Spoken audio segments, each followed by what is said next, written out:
अस्सलाम वालेकुम नाज़रीन, हाईटेक न्यूज के खबरनामे में आपका खैर मकदम है। मैं हूं नेहा खान। नजर डालते हैं आज की अहम खबरों पर। समाजवादी पार्टी के कौमी सदर अखिलेश यादव ने कहा है कि आधी सीटों पर इंतखाबात हो चुके हैं, लेकिन हतमी फैसला आ चुका है। इस बार अवाम ने नौजवान तेजस्वी यादव को अपना वज़ीर आला मुंतखब किया है। देखिए कौमी सदर अखिलेश यादव का रफीगंज असम्बली औरंगाबाद में क्या कहना है। सीटों पर हुआ है,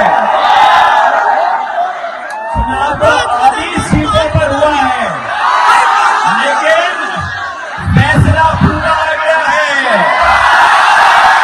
चुनाव आधी सीटों पे हुआ है, फैसला पूरा आ गया है कि बिहार की जनता ने अपना नौजवान मुख्यमंत्री तेजस्वी यादव जी को तय कर दिया है। समाजवादी पार्टी के कौमी सदर अखिलेश यादव ने कहा है कि मुझे बताओ महंगाई कहां तक पहुंच गई है। ना सिर्फ डीजल और पेट्रोल महंगा हो गया, बल्कि हमारे पसंदीदा पार्ले जी बिस्किट भी छोटे हो गए हैं। देखिए समाजवादी पार्टी कौमी सदर अखिलेश यादव का क्या कहना है। बताओ महंगाई कहां पहुंच गई। डीजल पेट्रोल तो है ही महंगा, लेकिन हमारा आपका सबसे पसंद वाला बिस्किट पार्ले जी आप कितना छोटा हो गया। महंगाई बढ़ा दी, गरीब बढ़ा दी। डीजल पेट्रोल महंगा हुआ है, लेकिन बताओ जो हमारे आपके पसंदीदा पार्ले जी बिस्किट पैकेट का कितना छोटा कर दिया। बताओ इतना छोटा हो गया। और यही नहीं, तो ये कहते थे हम विश्व गुरु बनने जा रहे हैं, विश्व गुरु, हम दुनिया में नंबर 1 हैं, लेकिन अमेरिका भी इनके पाबंदी लगा रहा है। Chief of defence staff general Anil Chauhan, defence secretary Rajesh Kumar Singh, secretary defence पैदावार संजीव कुमार और वजारत दिफा के दीगर सीनियर अफसरान ने साउथ ब्लॉक नई दिल्ली में कौमी गीत वंदे मातरम के 150 साल पूरे होने की याद में एक जश्न मनाया। तकरीब का आगाज़ वंदे मातरम के इज्तिमाई गाने से हुआ, जिसमें बंकिम चंद्र चट्टोपाध्याय के लाजवाल अल्फाज को खराज तहसीन पेश किया गया, जिन्होंने हिंदुस्तान की आज़ादी की जद्दोजहद को मुतासर किया और कौम परस्ती, इत्तेहाद और बेलौस खिदमत के जज्बे को मुजस्सम करना जारी रखा। तेलंगाना जागृति सदर कल्वाकुंटला कविता ने चवेल्ला बस हादसे में जख्मियों की यादत की। चवेल्ला रोड हादसे के जिम्मेदार हुकूमत है करार दिया। हादसा सड़क की मरम्मत न होने की वजह से पेश आया। उन्होंने कहा कि मरने वालों के लवायकीन को 1 करोड़ रुपए दिए जाएं और जख्मियों को 10 लाख रुपए अदा किए जाएं। उन्होंने कहा कि अगर मुकामी लोग नेशनल हाईवे 163 की मरम्मत का मुतालबा करते हुए एहतजाज करेंगे तो मुकदमा दर्ज किए जाएंगे। జై తెలంగాణ అందరికీ నమస్కారం। మీ అందరికీ తెలుసు గత 3-4 రోజుల క్రితం జరిగినటువంటి పెద్ద యాక్సిడెంట్, చేవెళ్ళ రోడ్లో జరిగినటువంటి యాక్సిడెంట్ మొత్తం రాష్ట్రాన్ని అంతా కూడా కలిసివేసినటువంటి సంఘటన। దాదాపు 19 మంది ప్రాణాలు కోల్పోయినటువంటి సంఘటన। అయితే నిత్యం మనం యాక్సిడెంట్లు చూస్తూ ఉంటాం, కానీ ఈ యాక్సిడెంట్ ఏంటంటే ప్రత్యేకించి ఈ road Chevella road national highway 163 ఈ హైవే రిపేర్ చేయకపోవడం వల్ల ఈ యాక్సిడెంట్ జరిగిందని ప్రజలందరూ కూడా నమ్ముతున్నటువంటి పరిస్థితి। అయితే అది కరెక్టేనా కాదా మనందరం కూడా ఒకసారి ఆలోచించాలి। ఈ హైవే మధ్యలో ఉండేటటువంటి పర్యావరణ కారణాల వల్ల చాలా రోజులు ఆగిపోయినటువంటి విషయం మీ అందరికీ తెలిసిందే। ఆ హైవే ఎక్స్పాండ్ చేసే లోపట ఈ ప్రభుత్వం వచ్చిన తర్వాత నేవల్ రాడార్ స్టేషన్ మంజూరు చేయడం జరిగింది। అంతకుముందు తెలంగాణ వచ్చిన 10 ఏళ్ళు కూడా మనం ఆ నేవల్ రాడార్ స్టేషన్కి పర్మిషన్ ఇవ్వలేదు। ఈ రేడార్ స్టేషన్కి పర్మిషన్ ఇచ్చిన ఒక పక్క, ఇంకొక పక్క వికారాబాద్ జిల్లా కేంద్రమైంది। దాంతో ఈ చిన్న రోడ్డు మీద రాకపోకలన్నీ పెరిగినటువంటి మాట మీ అందరికీ తెలిసిందే। ప్రత్యేకించి ఈ రేడార్ స్టేషన్ శాంక్షన్ అయినాక మరి పెద్ద ఎత్తున చాలా పెద్ద లోడ్ ఉన్నటువంటి బండ్లు ఈ రోడ్డు మీద ప్రయాణం చేయడం, దాంతో ఒక పక్క రోడ్ అంతా కూడా కుంగింది। ఇప్పుడు ఇక్కడ నుంచి మేము యాక్సిడెంట్ సైట్కి కూడా పోతాము। అక్కడ చూసినటువంటి వాళ్ళు, ఆ రోజు యాక్సిడెంట్ చూసినటువంటి వాళ్ళు, అధికారులు, నేషనల్ హైవే వాళ్ళు అందరూ ఒకటే చెప్తున్నారు, చిన్న రోడ్డు 2 దిక్కులు కుంగింది। సో టిప్పర్ వాడు మధ్యలోకి వచ్చిండు, బస్సు కూడా మధ్యలోకి వచ్చింది. సో డ్రైవర్ల ప్రాబ్లమా, డ్రైవర్ల ఇష్యూ అన్నది కాకుండా ప్రభుత్వం హైవే వేయడం లేట్ చేయడం అన్నటువంటిది ప్రధానమైన ఇష్యూ అని చెప్పి అందరూ కూడా భావిస్తున్నటువంటి పరిస్థితి. సరే, యాక్సిడెంట్ జరిగింది, ఒకరి మీద ఒకరు నెపం నెట్టుకుంటే వచ్చేది లేదు, పోయేది లేదు. కానీ నేను ప్రత్యేకించి ప్రభుత్వం అని ఎందుకు చెప్తా ఉన్నా అంటే, ప్రభుత్వం తప్పిదం వల్ల 19 మంది ప్రాణాలు పోయినాయి కాబట్టి ప్రభుత్వం బాధ్యత వహించి కనీసం చనిపోయినటువంటి వారికి ఒక్కొక్కరికి 1 కోటి రూపాయలన్నా ఇవ్వాలి. అది వారి ప్రాథమిక బాధ్యత. మీ అందరికీ ఇక్కడ ఉండే రిపోర్టర్స్కి, చేవెళ్ళ ప్రాంత వాసులందరికీ కూడా తెలుసు, ఈ హైవే మీద గత కొన్ని ఏళ్ళుగా ఒక 300 పైచిలకు ప్రాణాలు కోల్పోయినటువంటి పరిస్థితి ఉన్నది. ప్రతిసారి ప్రాణాలు కోల్పోతుంది, ప్రతిసారి మనం అక్కడ పోయి ధర్నా చేస్తాము. తర్వాత ఏ గవర్నమెంట్ అన్నది కాదు, బీఆర్ఎస్లో అదే జరిగింది, కాంగ్రెస్లో అదే జరుగుతున్నది. నిన్న యాక్సిడెంట్ అయినాక చేవెళ్ళ పట్టణంలో చౌరస్తా మీద ధర్నా చేసిరు చాలామంది. పోతే ఎంత ఘోరం అంటే 19 మంది ప్రాణాలు పోయిన విషయం ప్రభుత్వం పక్కన పెట్టి ధర్నా చేసిన 30 మంది మీద కేసులు పెట్టింది. నేను ఈ ప్రభుత్వాన్ని తాండూరులోనా, చేవెళ్ళ కదా, తాండూరులో ఈ 30 మంది మీద కేసులు పెట్టింది. నేనేమంటున్నా అంటే ప్రభుత్వం ఫస్ట్ ఆ కేసులు వెనక్కి తీసుకోవాలి. మీరు రోడ్డు వేయండి, రోడ్డు వేయకపోవడం అన్నది ప్రభుత్వం తప్పు, అదే ప్రభుత్వం అనగానే ప్రభుత్వం తప్పు. కాబట్టి ప్రజలకు కాంపన్సేషన్ పెంచండి. 7 లక్షల రూపాయలు సరిపోవు, ఖచ్చితంగా కుటుంబానికి 1 కోటి రూపాయలు ఇవ్వండి. ఇప్పుడు చాలామంది గాయపడ్డ వాళ్ళని మేము చూసి వచ్చినాం. వాళ్ళు హాస్పిటల్ మంచిగా చూసుకున్నారు, నీట్గానే వాళ్ళు డిశ్చార్జ్ అవుతున్నారు. కానీ ఇటువంటి దెబ్బలు తగిలినప్పుడు లాంగ్ టర్మ్ ఇంప్లికేషన్స్ ఉంటాయి కాబట్టి ప్రభుత్వం 2 లక్షల రూపాయల కాంపన్సేషన్ ప్రకటించింది. అది నాకు తెలిసి ఇప్పుడు ఉన్న వాళ్ళైతే ఎవరు మాకు రాలేదు, అందలేదని చెప్తున్నారు. దాన్ని దయచేసి పెంచమని అడుగుతూ ఉన్నాం. ఒక్కొక్కరికి కనీసం 10 లక్షలన్నా ఇవ్వమని అడుగుతున్నాం. దీనికి కూడా కారణం ఏంటంటే, ఎవరితో మాట్లాడినా ఆ రోజు ఆ బస్సులో ప్రయాణం చేసిన వాళ్ళందరిలో కూడా మెజారిటీ కూలీ నాలి చేసుకునే వాళ్ళు ఉన్నారు. అటువంటి వాళ్లకు వచ్చే 2-3 నెలలు ఇంట్లో ఉండి రెస్ట్ తీసుకోవాలంటే మరి వచ్చే జీతం ఆగిపోతుంది. మీరేమో కొత్తగా పెన్షన్లు ఇస్తలేరు, పెంచిస్తలేరు. అట్లాంటప్పుడు ఆ కూలీ నాలి చేసుకొని బతికేటటువంటి వాళ్లకు కాంపన్సేషన్ కింద ప్రభుత్వం ఎక్కువ డబ్బులు ఇవ్వాలని చెప్పి నేను డిమాండ్ చేస్తున్నా.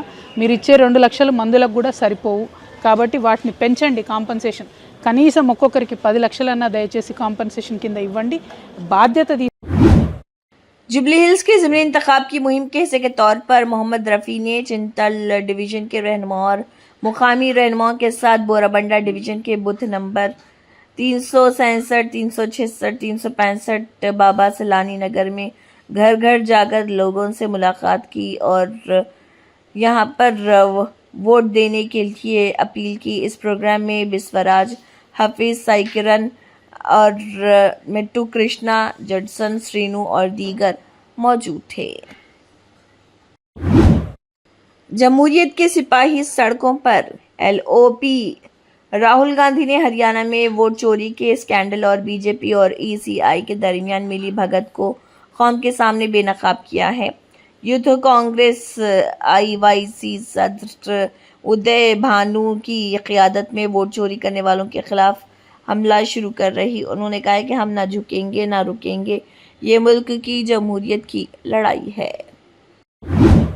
चंद्रशेखर आज़ाद ने कहा है कि भोपाल में दर्ज फहरिस्त ज़ातों और दर्ज फहरिस्त कबाइल की बहबूद से मुतल्लिक़ पार्लिमानी कमेटी के एक रोज़ा मुतालती दौरे पर हैं और यहाँ पर कई अहम उमूर पर तबादला ख्याल भी किया जा रहा। मजलिस इत्तेहादुल मुस्लिमीन के सदर व रुकन पार्लियामेंट हैदराबाद बैरिस्टर असदुद्दीन ओवैसी ने बिहार इंतखाबात में आमूर असम्बली में AIMIM के उम्मीदवार अख्तरुल ईमान की हिमायत में एक बहुत बड़े जलसे आम में शिरकत की और खिताब किया और आवाम से अपील की कि वो 11 नवंबर को EVM पर सीरियल नंबर 5 पर मौजूद पतंग के निशान के बटन दबाकर AIMIM को भारी अक्सरियत से कामयाब बनाएं। आदिलाबाद ज़िले में पुलिस ने 1 माह के अंदर 117 मोबाइल फ़ोन्स मुख्तलिफ रियासतों और अजला से बरामद करके असल मालिकान को वापस किए। ये मोबाइल फ़ोन्स की मजमूई मालियत तकरीबन 18 लाख रुपए बताई गई। इस मौके पर मुनाकिदा तकरीब में ज़िले SP आदिलाबाद अखिल महाजन IPS ने शिरकत करते हुए मोबाइल फ़ोन्स को मुतासरीन के हवाले किया। उन्होंने बताया कि अब तक आदिलाबाद ज़िले में 1150 मोबाइल फ़ोन्स मुख्तलिफ मकामात से बाजियाब करते हुए मुतासरीन को वापस किए जा चुके हैं। उन्होंने बताया कि शुमाली हिंद के मुख्तलिफ इलाकों से ये मोबाइल फोन्स बरामद किए गए। जिले एसपी आदिलाबाद अखिल महाजन IPS ने बताया, मोबाइल फोन्स की बाजियाबी के लिए जिले में एक खुसूसी पुलिस टीम तश्कील दी गई है, जिसने शब व रोज मेहनत के बाद ये नुमाया कामयाबी हासिल की।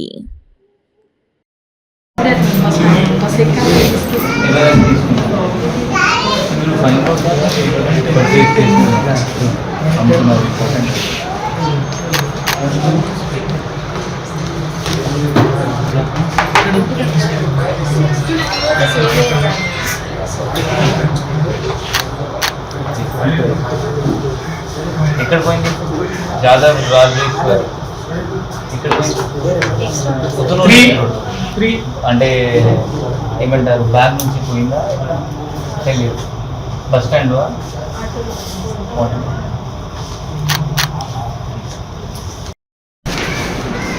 ఎక్కడ పోయింది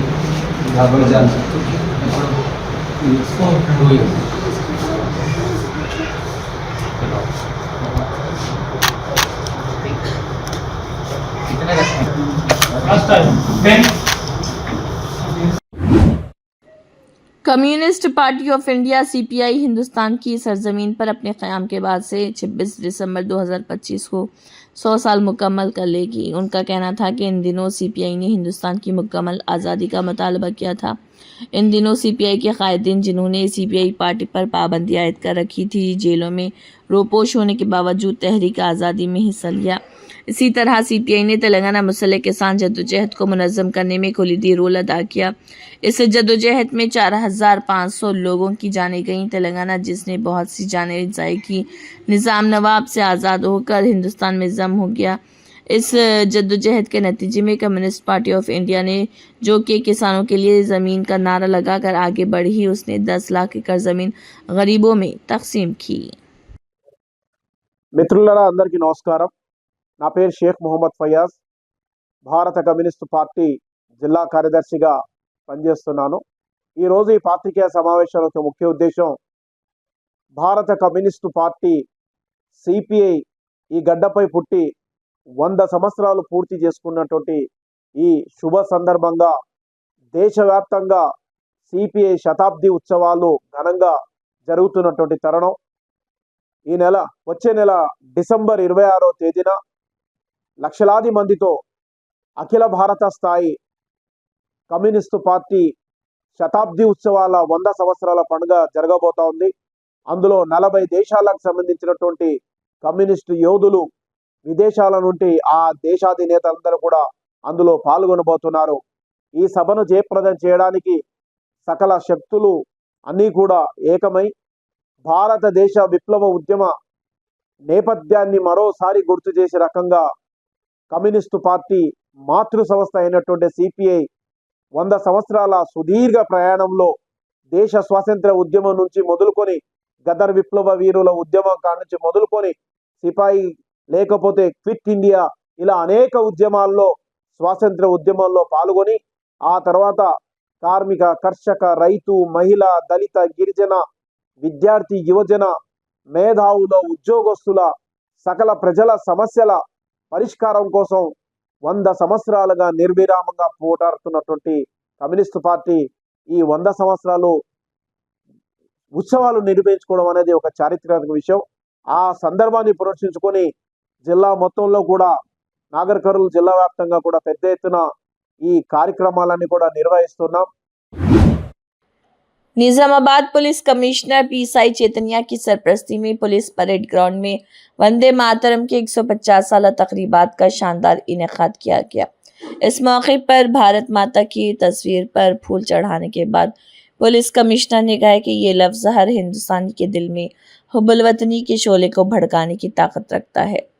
बंकिम चंद्र चट्टोपाध्याय के कंपोज करदा इस गाने ने 150 साल मुकम्मल कर ली हैं और ये हम सब के लिए फ़ख्र की बात है। जिस तरह इस गीत ने हमारे आज़ादी पसंदों को मुतासिर किया, इसी तरह ये आज के नौजवानों के लिए हुब्बुल वतनी, फ़र्ज़ शनासी और इत्तेहाद के इक़दार को भी मुतासिर करता है। इस मौके पर हम सबको अपने मादरे वतन को सलाम करना चाहिए। वंदे मातरम गाना सिर्फ एक गाना नहीं है, ये हमारी मादरे वतन के एहतराम का अहद है।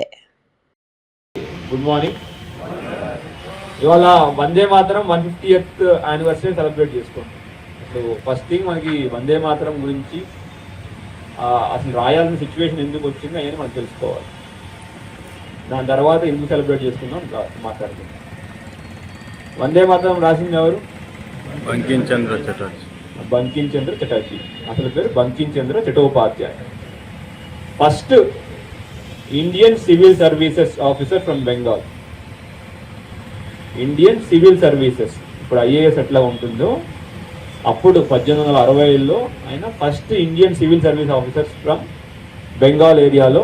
బెంగాల్ అంటే ఇప్పుడు వెస్ట్ బెంగాల్ కాదు, అప్పుడు బెంగాల్, బంగ్లాదేశ్ మొత్తం కలిపి పెద్ద బెంగాల్ ఉంటుంది, బెంగాల్ ప్రావిన్స్ అనేవాళ్ళు. ఆ ఏరియాకి మొట్టమొదటి civil services officer, Indian civil services officer అన్నమాట. బ్రిటిషర్స్ నుంచి ఎప్పటి నుంచో ఉండేవాళ్ళు, కానీ మొదటిసారి ఆయన సెలెక్ట్ అయ్యాడు.